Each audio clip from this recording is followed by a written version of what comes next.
El teléfono sonaba. Sonó a las 3:06 am. Yo ya estaba despierto de todas formas. No es que tenga insomnio, aunque a veces lo parezca. Es el oficio. Cuando cazas con cosas que acechan en la oscuridad, aprendes a dormir con un ojo abierto. Aprendes a interpretar los silencios, a distinguir entre el ruido blanco de la ciudad y el sonido de algo que no debería estar ahí. La cabaña en la que me estaba quedando era pequeña. Olía a madera vieja y tabaco frío. El viento golpeaba las ventanas con suavidad y el crujido ocasional de la madera al asentarme me recordaba que la noche aún no había terminado. Sobre la mesa frente a mí, mi revólver estaba desmontado en varias piezas. Había pasado las últimas horas limpiándolo, una rutina que siempre me calmaba entre misiones. El zumbido del teléfono retumbó en la soledad de la cabaña, un sonido eléctrico y desagradable que rompía el frágil equilibrio de mi momentánea paz. Después de un suspiro, tomé el auricular sin prisa y respondí. Aureliano. La voz del otro lado era grave y raspada por los años. Obviamente, como todos esperáis, era el padre, mi único contacto de confianza en este negocio. No sé si alguna vez fue realmente un sacerdote, pero la poder se quedó ahí con él. Su trabajo, como siempre, era rastrear cosas, separar lo real de las supersticiones y las enfermedades mentales, y encontrar a las pocas personas, como yo, que podían hacer algo al respecto. Dígame, padre, ¿en qué puedo ayudarle hoy? Respondí mientras me encendía un cigarro de hierba luna. Este cigarro, a diferencia de un cigarro normal de tabaco, relajaba los músculos y regeneraba el cuerpo. Lo usaban tanto los miembros de los cazadores como otras organizaciones y cualquier ente paranormal que tuviese los recursos necesarios. Obviamente se podía distinguir debido a su color azul en el humo y en las hojas de las que está hecho este cigarro. Ay, ya estás fumando de nuevo, ¿verdad? Te dije que la hierbaluna, aunque no sea peligrosa para el cuerpo humano, es bastante adictiva. No caigas en esa tentación tan infantil. Bueno, no necesito darte la chapa. Ninguna lección es buena de un viejo decrépito como yo. Necesito que prestes atención. Esto es diferente. Solté lentamente el humo mientras me intentaba aguantar la risa. Siempre era diferente. Las últimas 5 misiones fueron diferentes. Siempre es diferente, padre. El padre ignoró mi comentario y continuó. El problema está en un suburbio de una ciudad que tendrás las coordenadas en breves. Algo está matando gente en sus sueños. Por ahora hay 5 víctimas confirmadas, todas encontradas en sus camas, sin signos de violencia física, pero con los ojos abiertos y la boca desencajada, como si hubiesen visto algo que les hubiese quitado el alma de un susto. ¿Es un demonio onírico? ¿O algún ser onírico, acaso? Eso es lo que estoy pensando. Sin embargo, no parece ser uno cualquiera.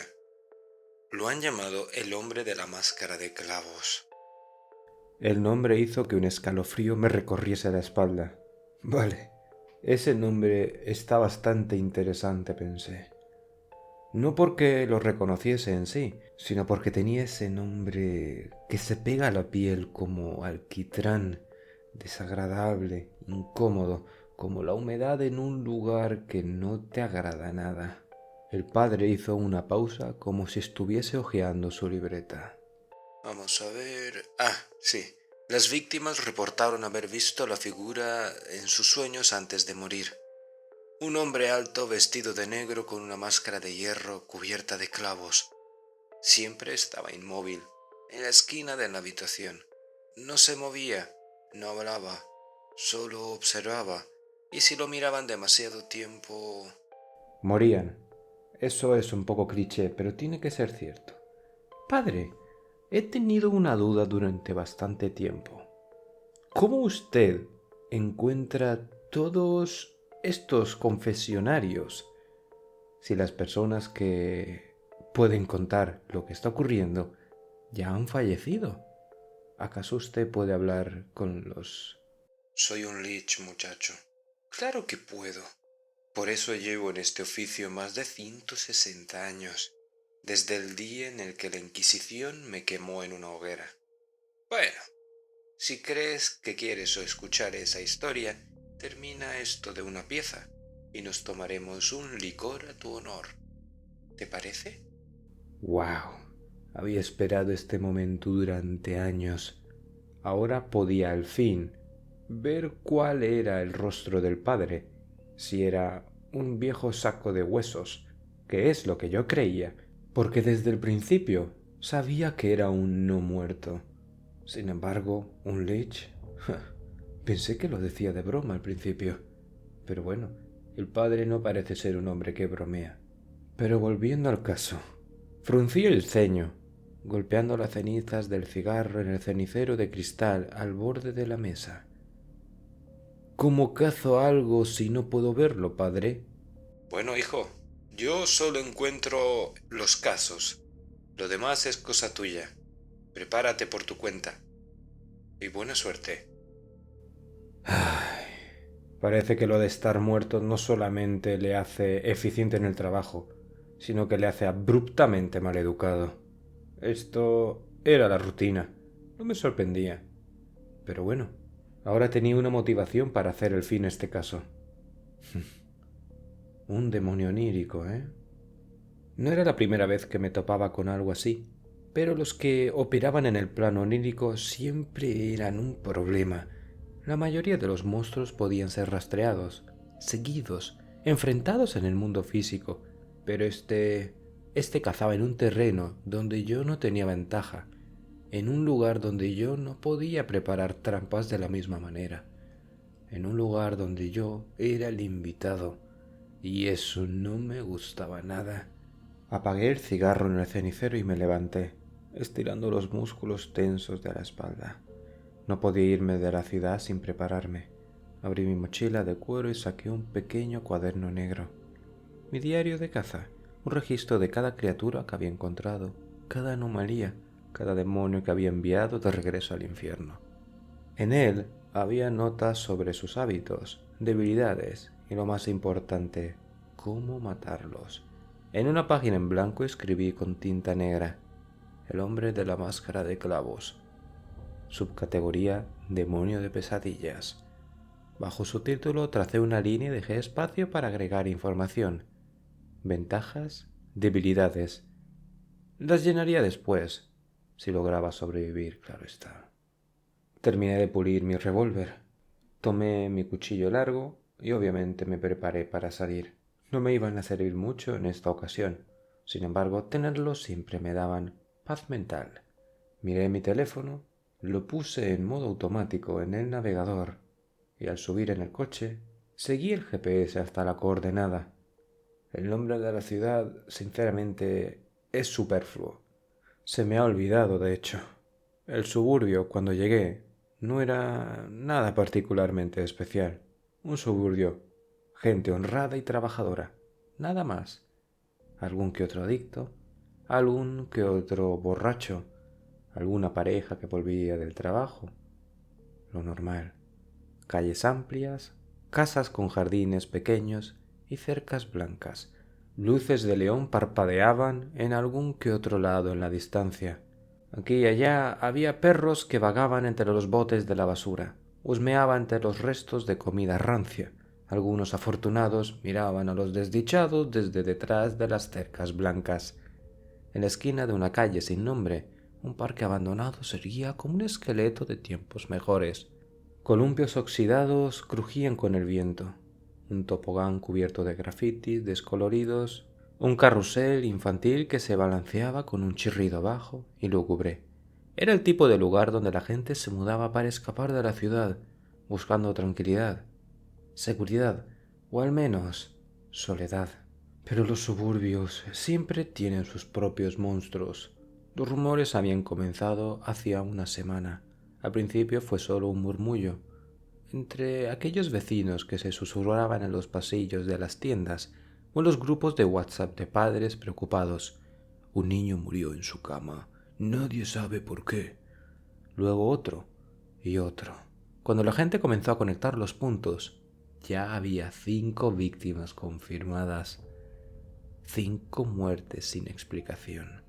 5 personas que se acostaron una noche y nunca despertaron. La primera víctima fue Emiliano Pérez, 8 años. Lo encontraron en su habitación, acurrucado en su cama como si todavía estuviera dormido. Me partía el corazón cuando las víctimas eran los niños, lienzos en blanco sin ninguna culpa, sin ningún pecado, inocencia, pureza. Me rompía el corazón. Su rostro estaba, sin embargo, congelado, en una expresión de horror puro. Sus labios estaban cubiertos en un grito mudo, los ojos fijos en algo que solo él había visto antes de morir. Sin signos de lucha, sin signos de violencia física. Simplemente murió, como si su corazón hubiese explotado. Pero no, su corazón, irónicamente después de la autopsia, estaba intacto. Sus padres pensaron que había sido una muerte súbita infantil, hasta que la segunda víctima apareció 4 días después. Natalia Montenegro, 32 años. A diferencia de Emiliano, ella no vivía con nadie. La encontraron días después, cuando un vecino, que siempre intentaba interactuar con ella, porque eran amigos cercanos, la vio que no salió en todo el fin de semana cuando ellos mismos habían quedado, habían hecho planes para ese mismo finde. Estaba en su cama, con las sábanas cubriéndole hasta el pecho, su rostro inmóvil y pálido, con los ojos abiertos de par en par, como si todavía estuviera volviendo a ver algo que está más lejos de la realidad. Luego las demás víctimas, 5 en total, cada caso, misma escena, cuerpos sin signo de violencia, rostros congelados, en un miedo absoluto, ojos abiertos y cristalizados en la penumbra de sus habitaciones. No había un patrón de edad, desde el pobre chico de 8 hasta un anciano de 67. No le importaba ni siquiera el tipo de víctima. Empecé mi investigación con lo básico, hablar con los vivos. Me intenté abrochar mi gabardina. Había frío en la noche. El suburbio parecía tranquilo, pero había un peso en el aire, una tensión palpable. Las persianas de las casas estaban bajas, las luces se apagaban temprano, la gente hablaba en susurros, como si aún temieran que algo los escuchara. Golpeé varias puertas en la mañana, intentando encontrar a alguien dispuesto a hablar. La madre de Emiliano, Rosa Pérez, me recibió con una mirada vacía.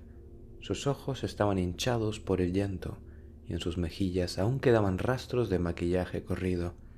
Me invitó a pasar sin decir una sola palabra, como si ya estuviese esperando mi llegada. Nos sentamos en la sala, donde aún quedaban juguetes esparcidos por el suelo. Había un retrato de Emiliano sobre la repisa, sonriendo con una brecha en uno de sus dientes frontales. La foto se la habían tomado cuando perdió su primer diente de leche frontal de sus paletas. Mi hijo decía que alguien lo estaba observando en sus sueños, dijo Rosa finalmente, haciendo que su voz sonase temblorosa y llorosa. Decía que tenía una máscara de metal con clavos. Dejé que ella se descargase, que soltase su llanto, y entonces le pregunté: ¿Y descubrió usted algo más? ¿Le comentó algo más? Entiendo que esto no pasó súbitamente. No fue solo una noche, ¿verdad? Sí, es cierto. Fueron 2 noches. Decía que siempre lo miraba directamente, que iba a atraparlo. Esto me incomodó bastante. Los pelos de mi nuca se erizaron. Era como si no estuviese repitiendo las palabras de su hijo, sino una advertencia personal para mí. Sí, suena extraño, ¿verdad? Así fue como lo sentí, sin embargo. Estuve un poco más con la madre desamparada y luego Salí de la casa con una sensación de que alguien me estaba observando. La misma historia se repitió en las otras víctimas. Sin embargo, esto era extraño. Algunos soñaron con él varias noches. Eso quería decir que el patrón no eran los días, era otro. Al tocar la casa de Natalia Montenegro, nadie abrió. Un vecino anciano que estaba sacando la basura se acercó a mí. Me miró con desconfianza. ¿Es usted policía? Y yo asentí. Algo parecido, respondí mostrando una insignia falsa que solo decía consultor privado. ¿Conocía usted a Natalia? El anciano suspiró y miró hacia la casa, como si aún esperase ver a la mujer de la nada. Ella decía que estaba teniendo pesadillas, que un hombre la miraba desde la esquina de su cuarto, que no se movía. ¿Un hombre con una máscara? El anciano asintió lentamente. Sí, pero decía que no era un sueño normal, que era demasiado real. Esa frase me molestó más de lo que quise admitir. No era un sueño normal, eso era más que evidente, y teniendo en cuenta mis conocimientos sobre entidades oníricas, podía entender que cuando alguien decía eso, lo que en verdad debería decir es que algo más está ocurriendo, que los límites entre la vigilia y el sueño estaban desmoronados, y eso significa que la cosa que cazaba a estas personas estaba a punto de cruzar al mundo real, y eso no me gustaba nada. Después de buscar durante todo el día, estas fueron las pistas que encontré. Me senté en mi auto y revisé mis notas bajo la tenue luz del tablero del coche. Patrones. Busca gente sin importar la edad. Siempre en sus propias casas. Siempre en sus sueños. No aparece o mata cada X días. No. Lo hace cuando alguien le mira de frente. Así que seguiré intentando cazar a su presa hasta que lo consiga, ya sea dentro de un día o de 5. Las descripciones que he podido sonsacar de su descripción es: alto, viste de negro, máscara de hierro oxidada llena de clavos. Aparece en las esquinas de su habitación.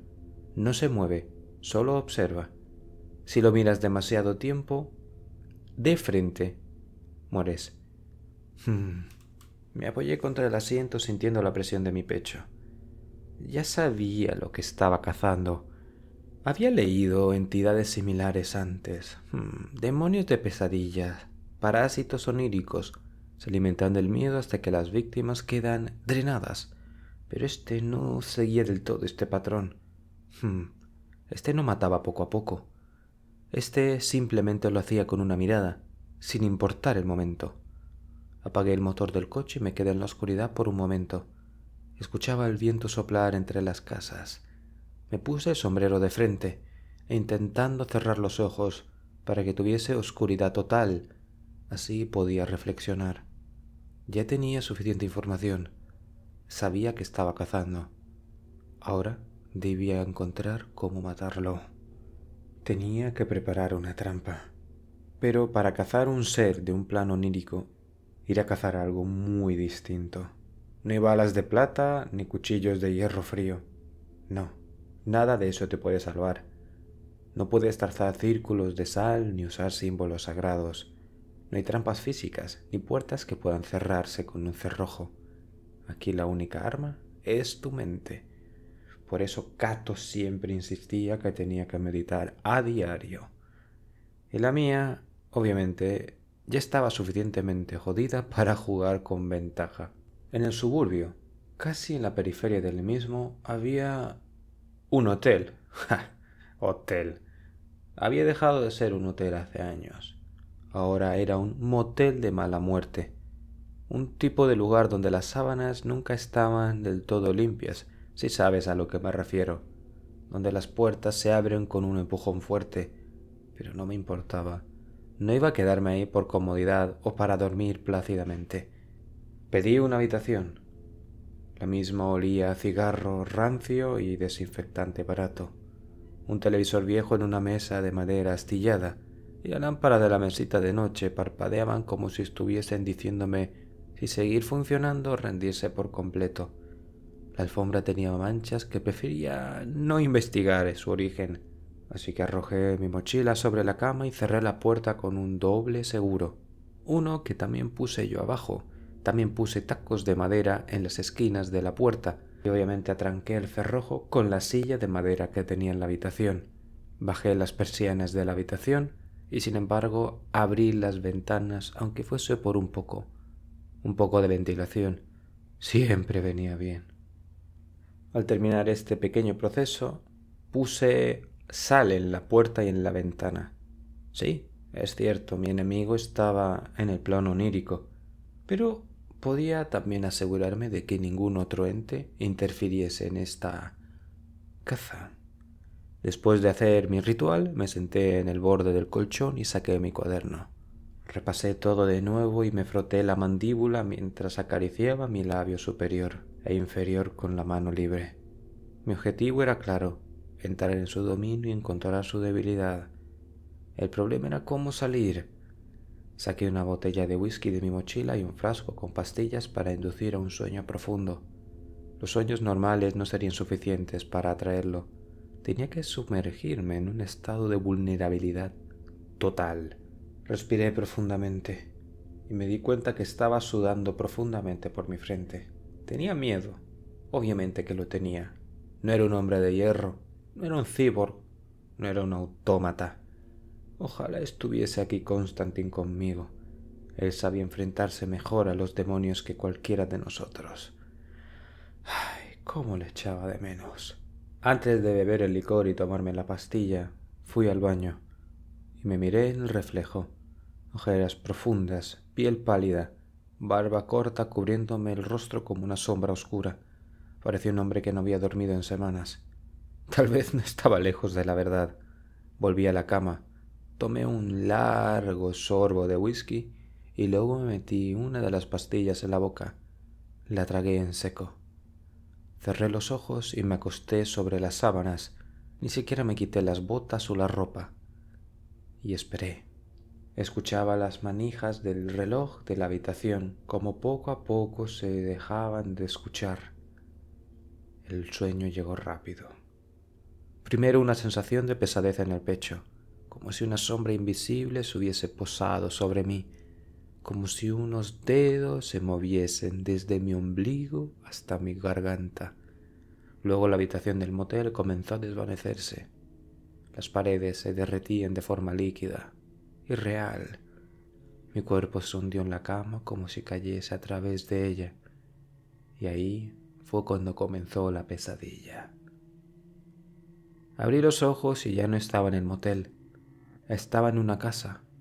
No la reconocía, pero tenía la sensación de haber estado aquí antes. Las paredes eran altas, estrechas, cubiertas de un papel tapiz viejo, desgastado con patrones florales que se deshacían en jirones ya. El suelo era de madera oscura y crujía bajo mis pies.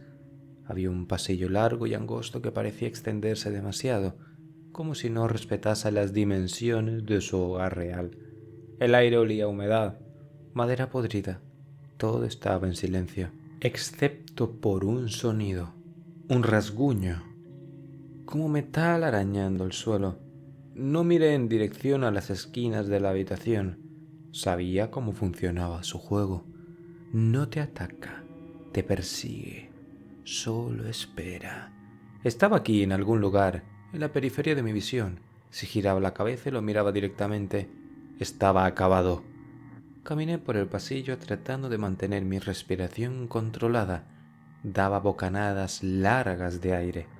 Las luces eran tenues y parpadeaban con un zumbido eléctrico. Cómo odiaba los malditos zumbidos eléctricos. El móvil, las lámparas, la televisión. Odiaba la electricidad. Cada paso que daba hacia la casa se sentía más pequeña, como si las paredes se cerrasen lentamente a mi alrededor. Iba a jugar con la claustrofobia, ¿eh? Miré a la izquierda y entré en una habitación. Era un dormitorio infantil. Juguetes viejos esparcidos en el suelo. un osito de peluche con un solo ojo apoyado en la esquina de la cama, dibujos de crayón pegados en las paredes, representando figuras extrañas con cuerpos alargados y cabezas desproporcionadas. Uno de los dibujos me hizo detenerme. Un niño había garabateado con crayones de colores una figura alta y negra, con una máscara de metal cubierta de clavos. Estaba de pie en la esquina de una habitación, mientras un niño dormía en una cama cercano. «No lo mires», estaba escrito en letras torpes debajo del dibujo. Este tuvo que ser el dibujo de Emiliano. Pobre niño, incluso en este mundo intentó advertir. El rasguño se intensificó, lento pero constante. Metal contra madera. No estaba ya solo. No miré directamente, pero lo sentí. Había algo en la esquina de esa habitación. Un peso, una presencia que no tenía ni forma ni sonido, pero estaba ahí, justo en el límite de mi visión, invitándome. Cerré los ojos un instante y respiré profundamente. Concéntrate, Aureliano. No podía matarlo con fuerza bruta. No podía dispararle o apuñalarlo. Tenía que encontrar otra solución. Sin embargo, se me ocurrió una idea. Pensé en un espejo pequeño, lo suficientemente pequeño para caber en la palma de mi mano. Pensé muy fuerte en él. Y entonces de mi abrigo lo pude sacar. Si no podía verlo de frente, usaría su reflejo en su contra. Levanté el espejo lentamente sin hacer movimientos bruscos. El reflejo me mostró la esquina de la habitación y estaba ahí, alto, delgado, vestido con un abrigo negro que llegaba hasta su cuello, con pliegues que se movían como si estuviesen hechos de sombra viva. Su cuerpo parecía humano, pero era demasiado delgado, demasiado largo, como si sus proporciones estuviesen estiradas por algo que estaba fuera de la realidad. Lo peor era la máscara. Era lo peor, y debajo, con dientes amarillos que estaban congelados en una sonrisa perpetua. No tenía labios. La máscara de hierro oscureció, cubierta de clavos que sobresalían en todas direcciones. Los agujeros de los ojos eran negros y profundos, pero dentro de ellas brillaban dos luces rojas, como brasas encendidas en un fuego muerto. El reflejo se movió, un pequeño temblor en la imagen del espejo. La cosa se estaba dando cuenta de que lo estaba viendo. El rasguño de metal se detuvo y entonces habló. Te veo, cazador. Su voz era como un cuchillo de hierro oxidado cortando vidrio, un sonido rasposo, distorsionado que me erizó la piel. Los latidos de mi corazón se dispararon. La pesadilla estaba a punto de volverse real. Las paredes comenzaron a deformarse, a derretirse como cera caliente. El suelo tembló bajo mis pies. Lo tenía. Lo había obligado a existir dentro del reflejo. Lo había forzado a ser visto sin que yo lo mirase directamente. Y eso no le gustó. No le gustó nada. El hombre de la máscara de clavos se movió. No debería haberlo hecho. Nunca se había movido antes. Siempre había un pasivo observador, una trampa mortal esperando a ser activada. Pero ahora, con su reflejo expuesto, el equilibrio se había roto. En este mundo de los sueños, él se fragmentó. La gravedad cambió, las luces parpadearon erráticamente, lanzando sombras imposibles en todas direcciones. Las paredes comenzaron a cerrarse sobre sí, como si la casa estuviese a punto de derrumbarse sobre mí. El reflejo del demonio se retorció. Su cuerpo se sacudió en ángulos imposibles, como si una figura invisible intentara mantenerlo en su lugar. ¡Déjame salir! Rugió su voz deformándose en un eco de dolor y furia. La máscara de clavo se agrietó y vi una oportunidad. La única forma de debilitar a una entidad onírica es alterar su propia naturaleza. Si su poder dependía de no ser visto directamente, Entonces, obligarlo a ver su propio reflejo era como inyectarle su propio veneno. El mundo alrededor mía se derrumbó. Tenía que actuar rápido. Levanté el espejo más alto inclinándolo para forzar un reflejo, hacer que viese su propio rostro, no solamente la silueta. Sus ojos dentro de la máscara se abrieron aún más, brillando con un rojo febril, y entonces gritó. El sonido fue como un chillido de cuchillos raspando metal oxidado al mismo tiempo. El espejo se agrietó en mi mano, pero no lo solté. La máscara se desmoronó, trozo a trozo. Los clavos cayeron como agujas oxidadas sobre el suelo ennegrecido, y detrás de ella ya no había nada. Solo un vacío, ausencia de imposibilidades que aún no comprendía. El hombre de la máscara de clavo no tenía rostro. Su existencia se basaba en el miedo que él proyectaba, en la imagen que otros creaban de él en sus mentes.